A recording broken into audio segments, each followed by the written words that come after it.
Wow, wow, that's loud. Much anticipated. That's high praise indeed.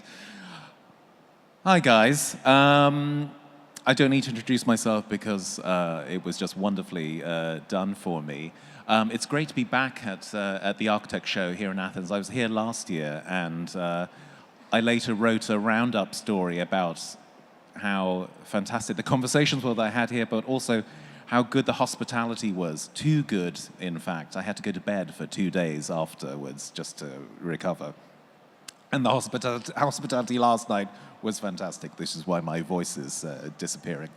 But yes, we're going to focus on travel, on transport design, in relation to spatial design, in relation to architecture, and why travel. I had this song in my head that kept on coming back when I was thinking about this, which was the 𝗬𝗏𝗏 song, Trains and Boats and Planes.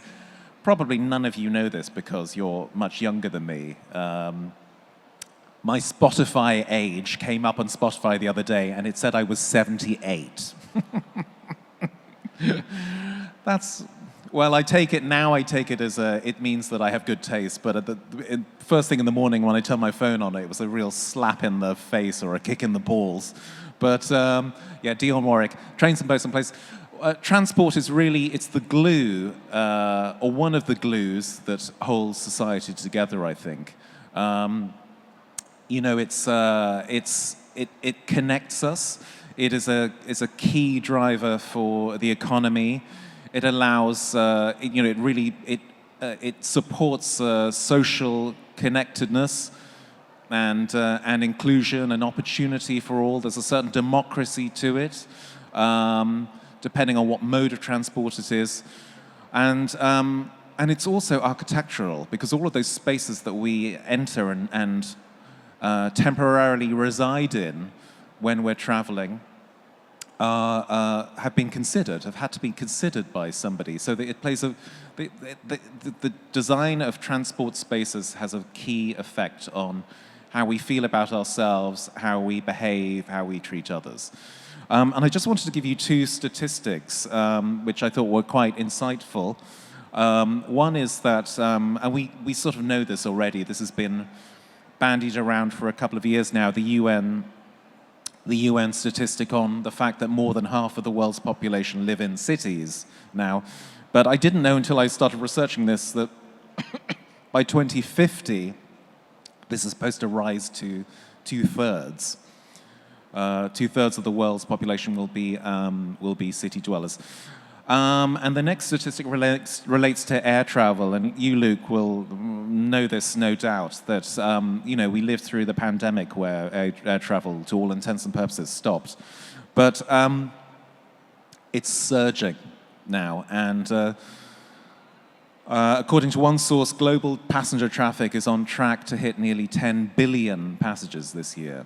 So this is way surpasses pre-pandemic levels. So all of this is important to think about, and it's really important, I think, for architects and designers to consider how we treat these mobility spaces as integral parts of our built environment, as it were.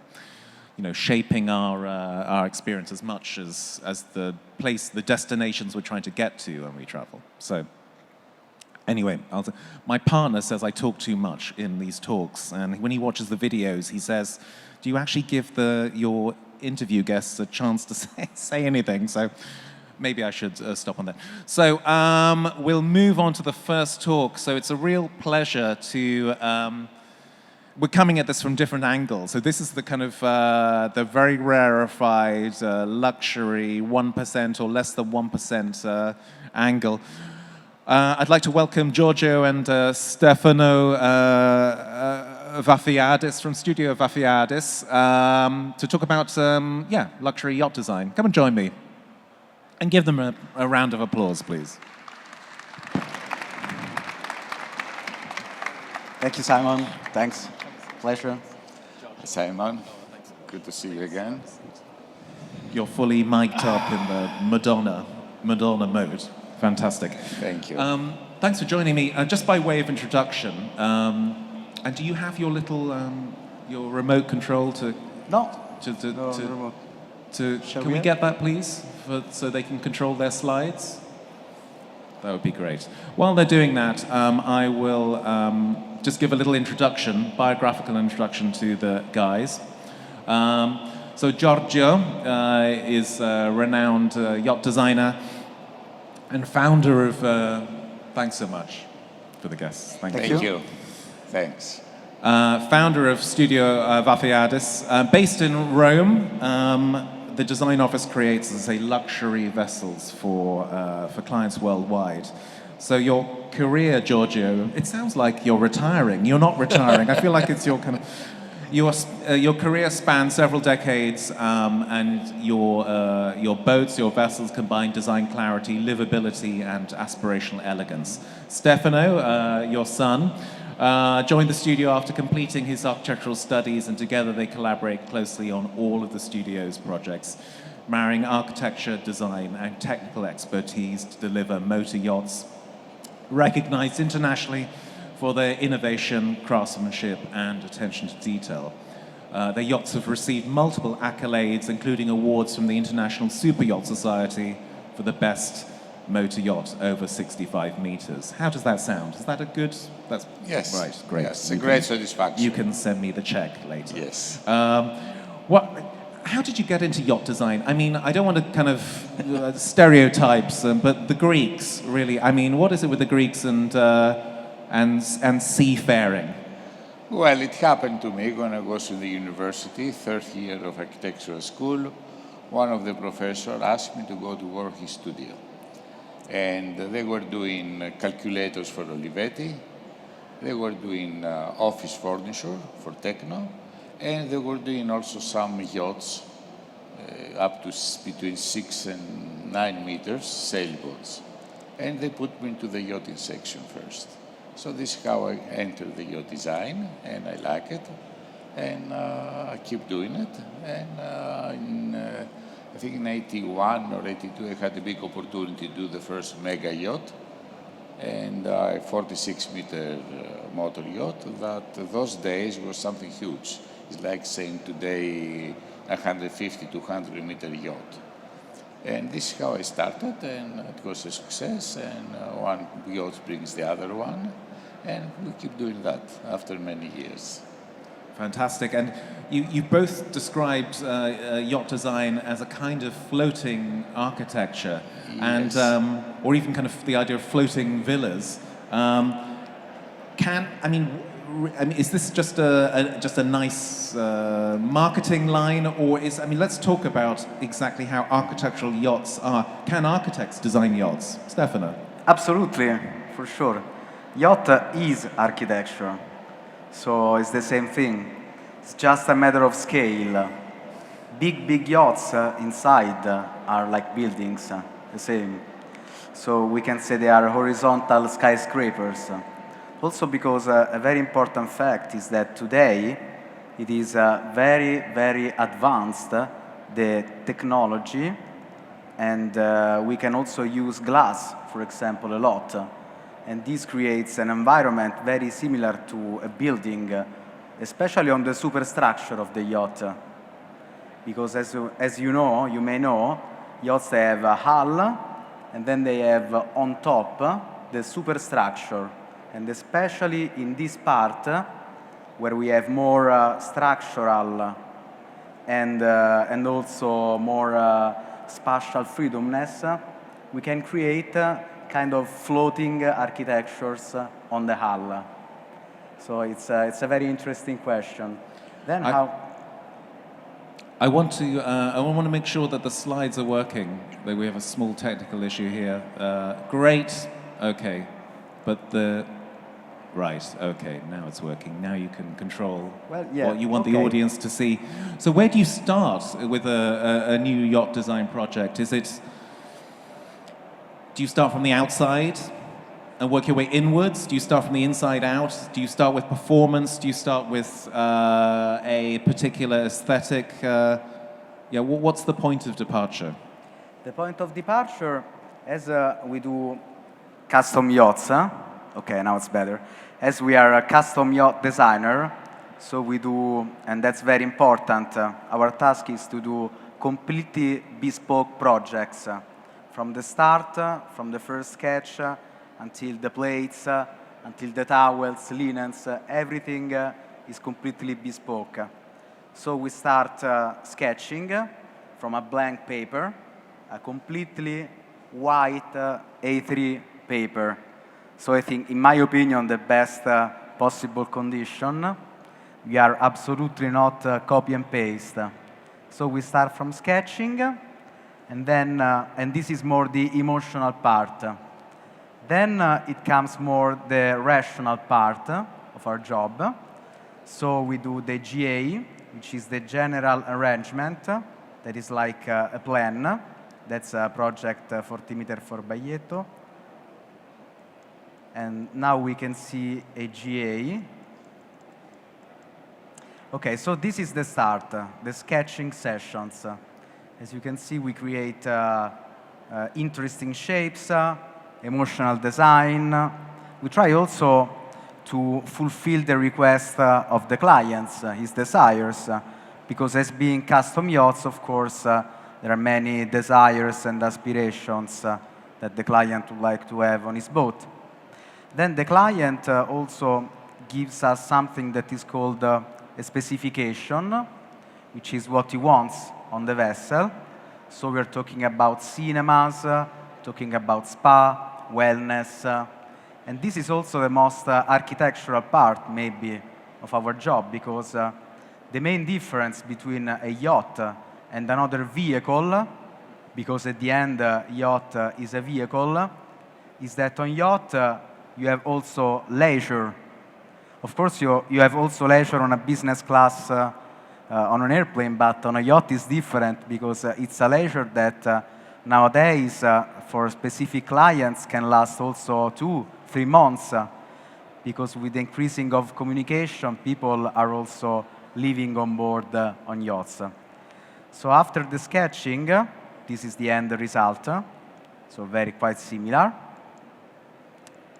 After the sketching, which is a very interesting phase, by hand, then with the iPad coloring, making shadows and all the special effects that are also important for the job. We arrive finally to the GA, and the GA is more or less a navigator inside the yacht. These are the general plans that organize all the space on board. Not only the space, but also the flow of guests and crew. Because very important on yachts, we have this double flow of guests that they want to enjoy, they have big spaces, they have wellness spaces, etc., etc., and then the crew living in more functional spaces. And these two flow, they don't have to interfere each other. And especially the guests, they don't like to see crew operating, for example, cooking, cleaning, doing these things, so we have to hide most of the operations as much as we can.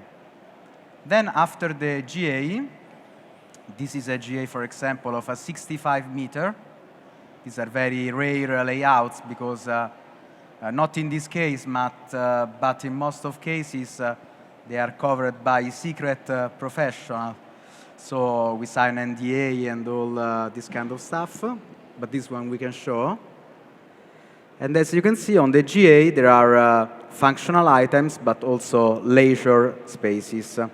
After the GA, we do the profile, which is the side view of the yacht, which is a mix between emotion and performance and function. And then we start the phase of 3D modeling, which is also very important. This is the GA of an 85 meter. The phase of 3D modeling is interesting because you might go also back on sketching on this phase. For example, with some transparent paper, you can sketch on the 3D model. So it's not a linear process. It's like a spiral going around sketching, 2D drawing, 3D drawing, So it's not a sequence of moments, but I would say is quite more chaotic. And this is, I mean, and in terms of physical mock-ups or anything like that, do you ever do anything at one-to-one scale? Do you ever build particular rooms to test their viability? Mock-ups are, they practice. We do mock-ups for each cabin, for salon, mock-ups of railings. Many times also the shipyards, for example, that's interesting.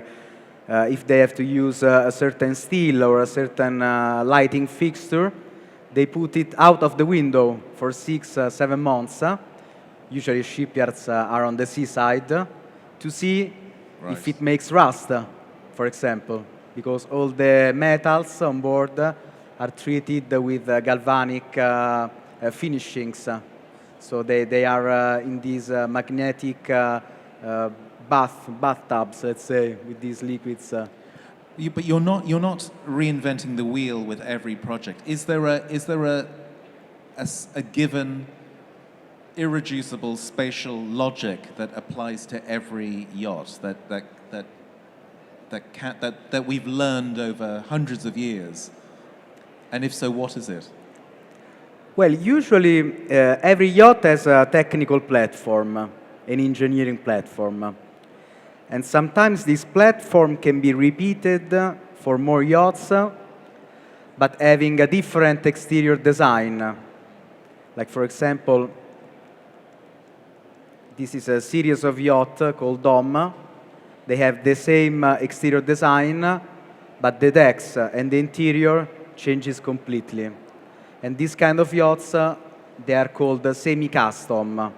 So the owner can change the interiors as much as he wants. He can create almost whatever he has in mind.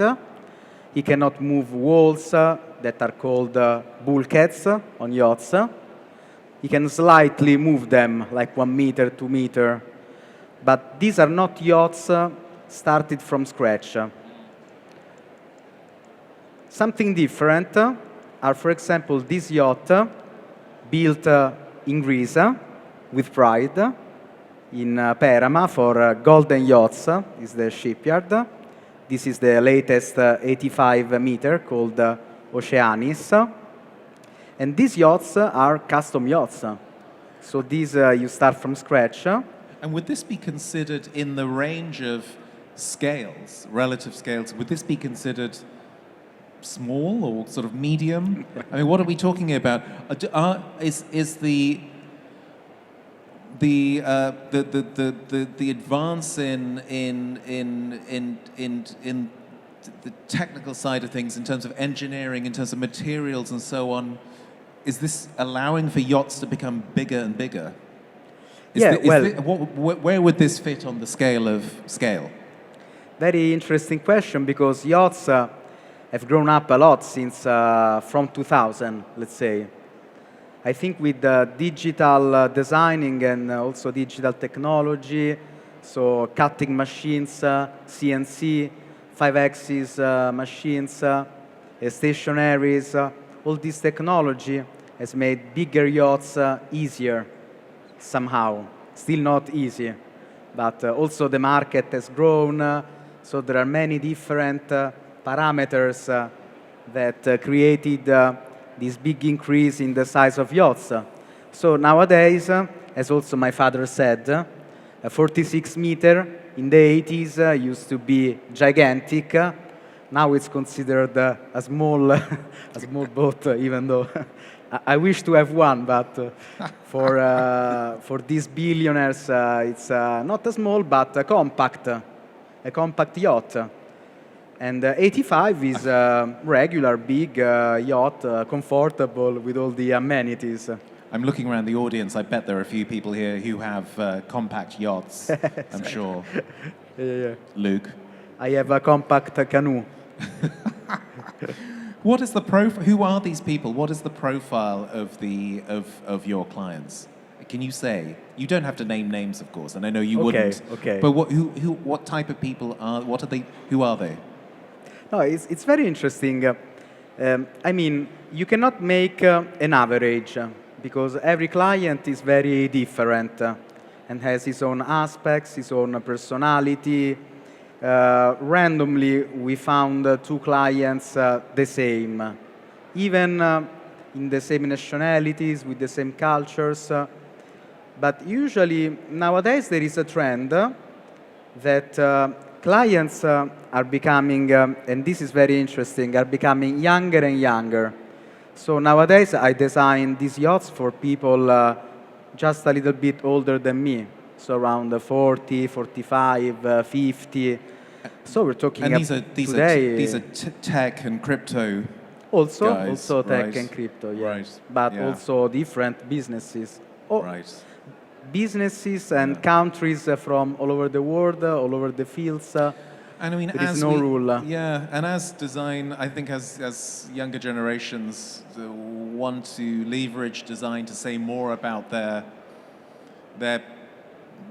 expressions of what they see as their selves, their own personal identities.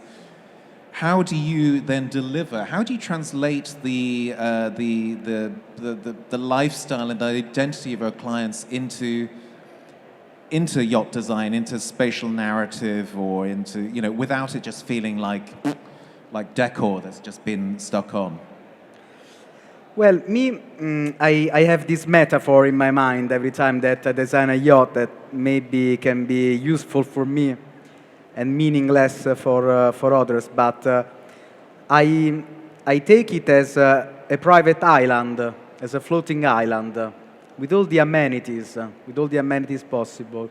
So today is very important to put on yachts spa, gyms, wellness is very important. So the fulfillment of mind, of body, also of the stomach, so food, galleys, dining, food experiences, show cooking.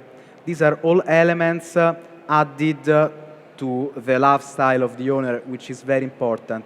Something I would like to underline is the importance of social media today, because yachts are in the spot of the social media, and even though they are very secretive as designs, sometimes some owners or some influencer, they are open to show the yachts.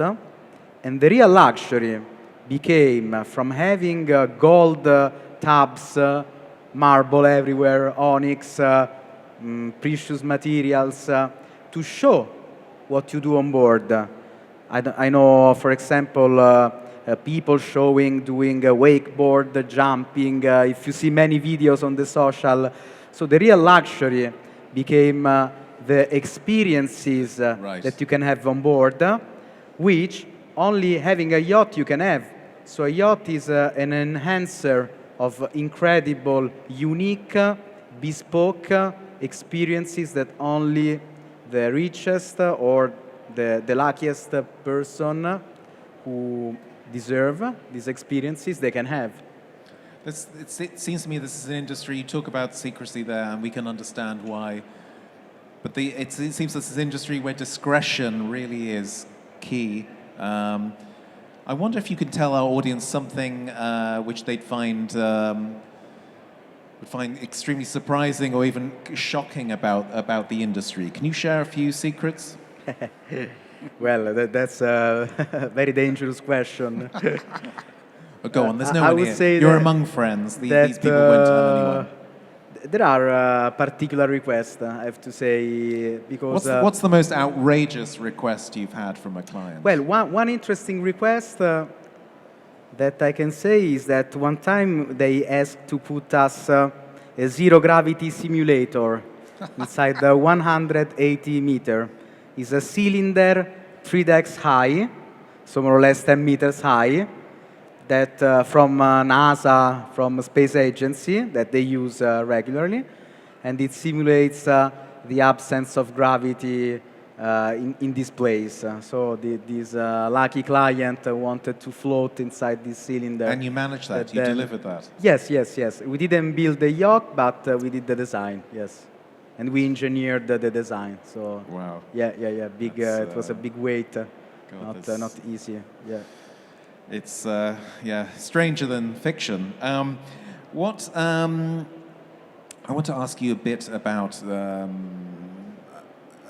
environmental question and sustainability. And what would you say to people who would say, look, we should not be creating these types of vessels, that they have a negative impact on the environment? What would you say? Well, I would say that yachts, they don't have, in my opinion, a bad hit on the environment.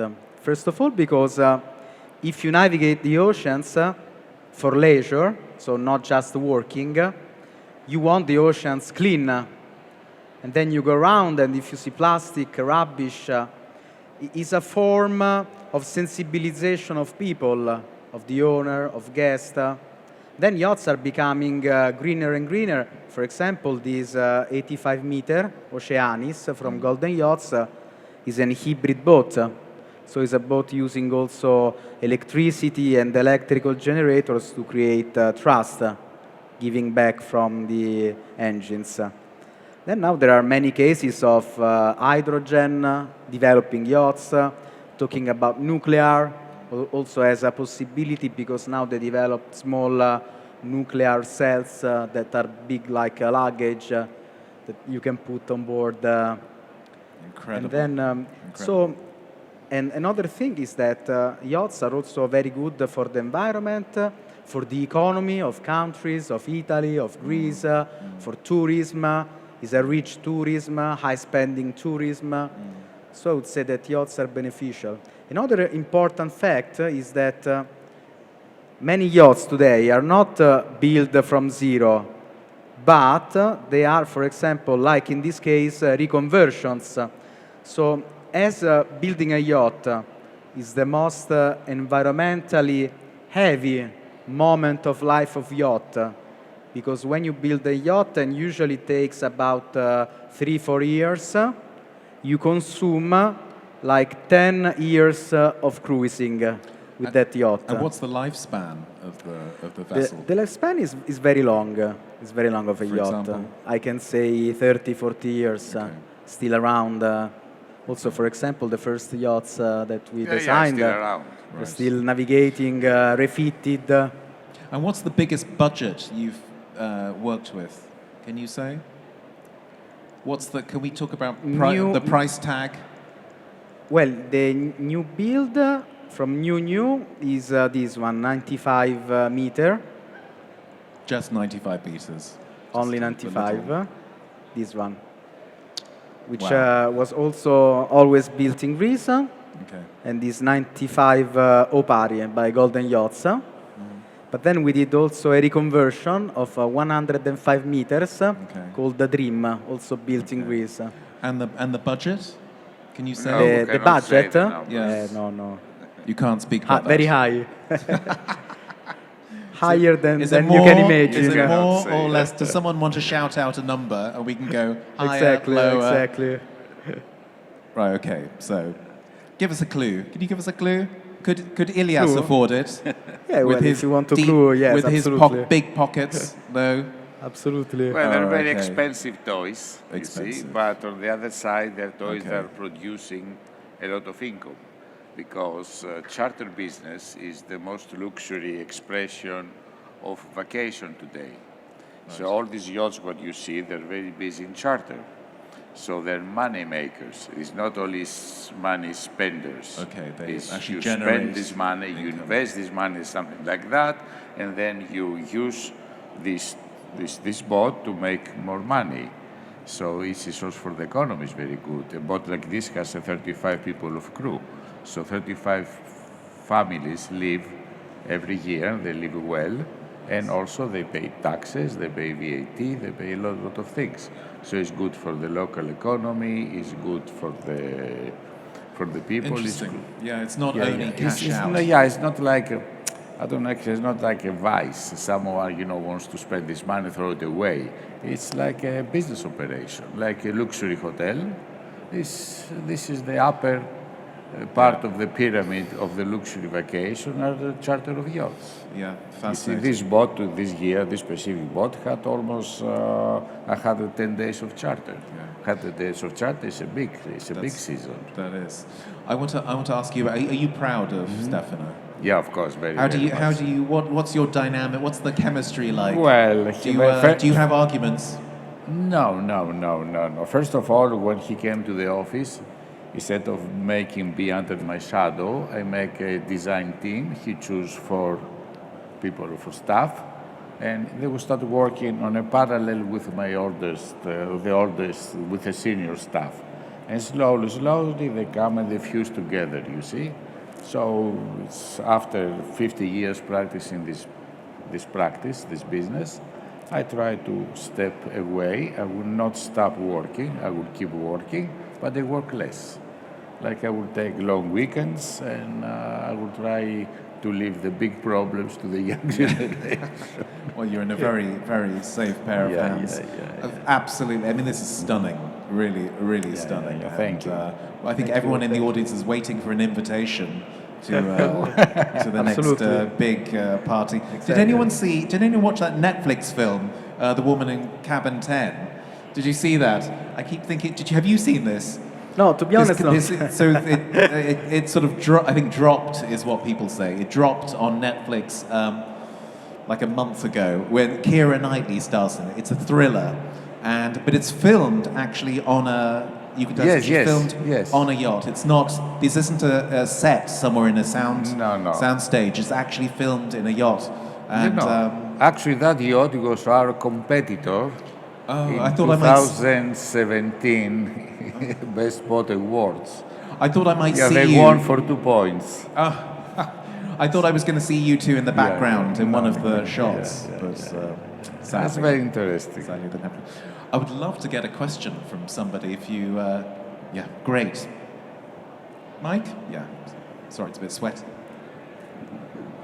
Congratulations on your work. Thank you. Tell me about the feedback loop between the owner, the captain, the crew, and then back to you as the designer for constant improvement and evolution of your product.